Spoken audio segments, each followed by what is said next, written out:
ওসমান তুমি দেখে যাও, লক্ষ লক্ষ জনতা, তৌহিদি জনতা তোমার জন্য পাগল। ওসমান তুমি মরো নাই, তুমি আমাদেরকে পাগল বানাই দিয়ে গেছ।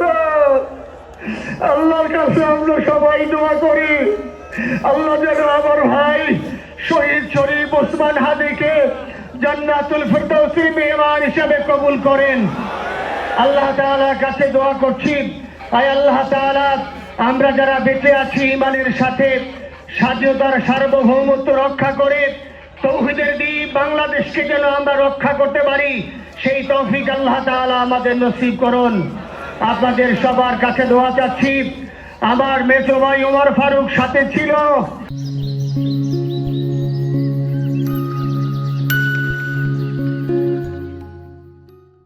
ওর জন্য আপনারা দোয়া করবেন।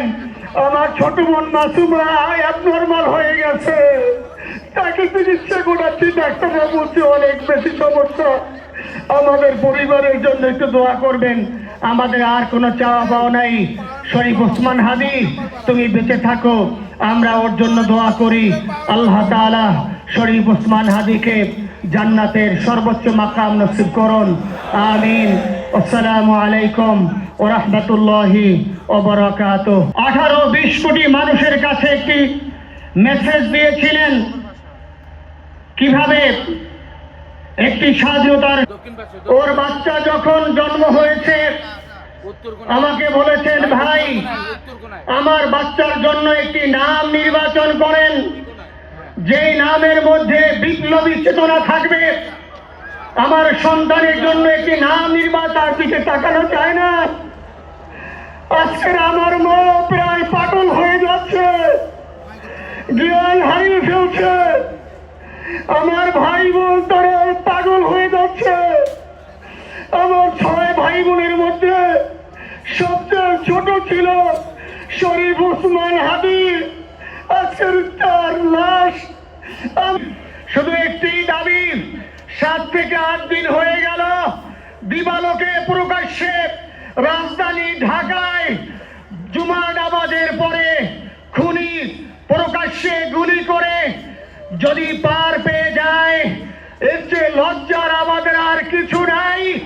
যদি বর্ডার পাস হয়ে যায়, 5 থেকে 7 ঘন্টা সময় তারা কেমন করে গেল, এই প্রশ্ন জাতির কাছে রেখে গেলাম। আমার কোনো চাওয়া পাওয়া নাই।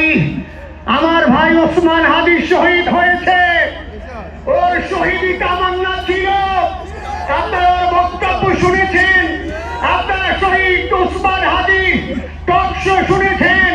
ও সব সময় শহীদি তামান্না করত, হয়তো আল্লাহ তাআলা। কিন্তু আপনাদের কাছে আমি এই ঋণ কোনদিন আমি ছাড়বো না।